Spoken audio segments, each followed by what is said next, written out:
Ассалаумағалейкум ағайындар, бау бақша сүйер қауым. Бүгінгі видеомызда жеміс ағаштарында, басқа да ағаштарда осындай кілей сияқты болып жабысып тұрған нелерді көрген шығарсыңыздар. Соларды қалай емдеу жайлы айтамыз.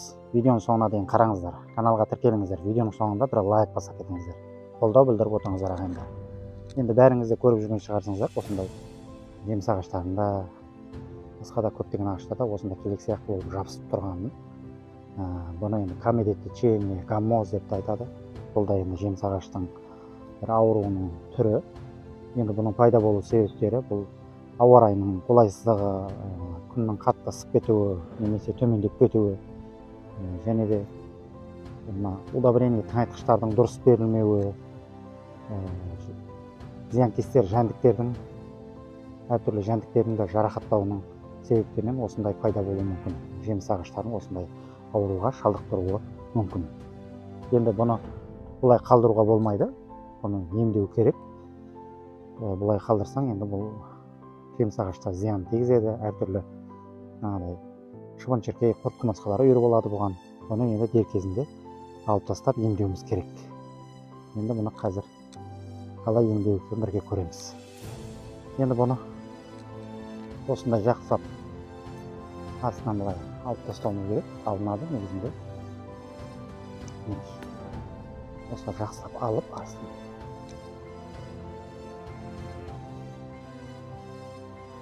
тазалауымыз керек. Ойып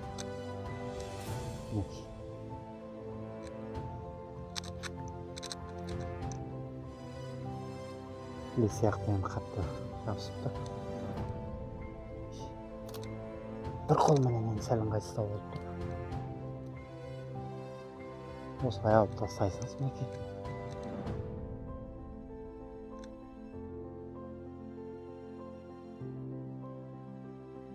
Астын шығарып, осындай алып әдемілеп тазалау керек.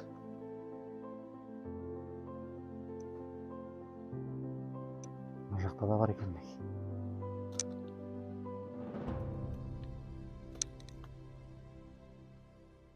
Бәрін алып тастап тазалау керек.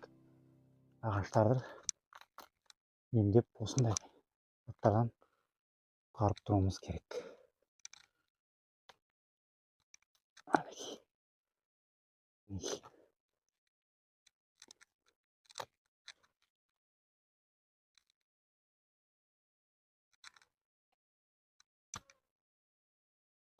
Жақсылап тазалап алдық. Мына жерді тазаладық, мынаны тазаладық. Мында тазаладық. Мына жерді тазаладық. Мінекей мынаның ішінде мынандай құтыға міне 100 грамм су бар. Мынаның ішінде 100 грамм суға медный купорус деген препарат бар. Медный купорустың бір үлкен қасығын 100 грамм суға араластырамыз жақсылап. Жақсылап араластырып, осыны жаңағы тазалаған, жеміс ағаштың тазалаған жерлерінің бәріне жағып шығамыз.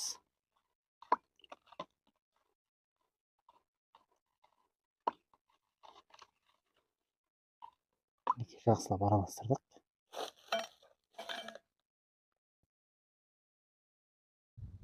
Мінекей жаңағы дайындаған медный купорустан дайындаған растворымызды мынағы мінекей тазалаған жерлерімізге осындай жағып шығамыз жақсылап.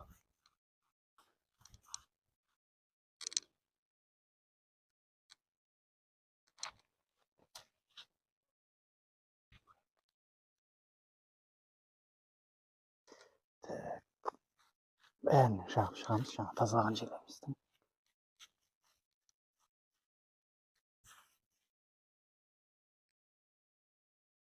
Мына жерінде де бар. Бәріне жақсылап сіңдіріп, жақсылап жағып шығамыз. Медный купорус араластырып дайындадық, соны мінекей бәріне жағып шықтық. Енді бұл кішкене сорғып тебу керек. Бұдан кейін садовый бар жағып тастаймыз. Мінекей достар, мынау садовый бар деген зат, осыны базардан сатып аласыңыз. Әр түрі болады бұның. Бұны жаңағы жеміс ағашымыздағы медный купоруспен жуған жерлерімізге осы садовый барды жағып тастаймыз.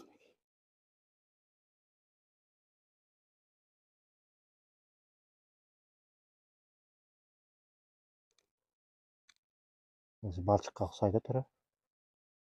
Осындай қылып жағып шығамыз барлығын.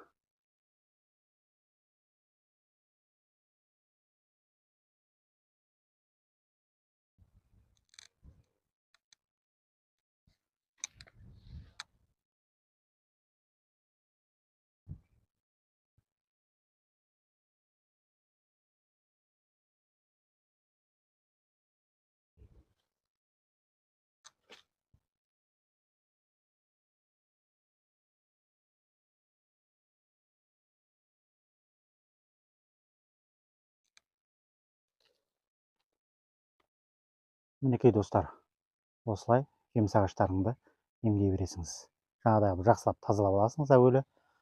Жақсылап тазалап алып, сосын жаңағы медный купорос 100 грамм суға араластырып, бір үлкен қасығын жақсылап араластырып, жаңағы тазалаған жерлерге жағып, сосын садовый барды оның үстіне жағып тастайсыз.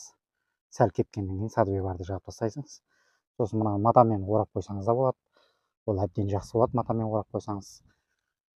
Күннен, желден қорғап, матамен қорғасаңыз, онда өте керемет тез жазылып кетуіне өте үлкен пайдасы тиеді достар. Мінекей осылай жеміс ағаштарыңызды емдей бересіңіздер. Каналға тіркеліңіздер. Видео ұнаса бір лайк баса кетіңіздер. Қолдау білдіріп отырыңыздар ағайындар. Аман сау болыңыздар.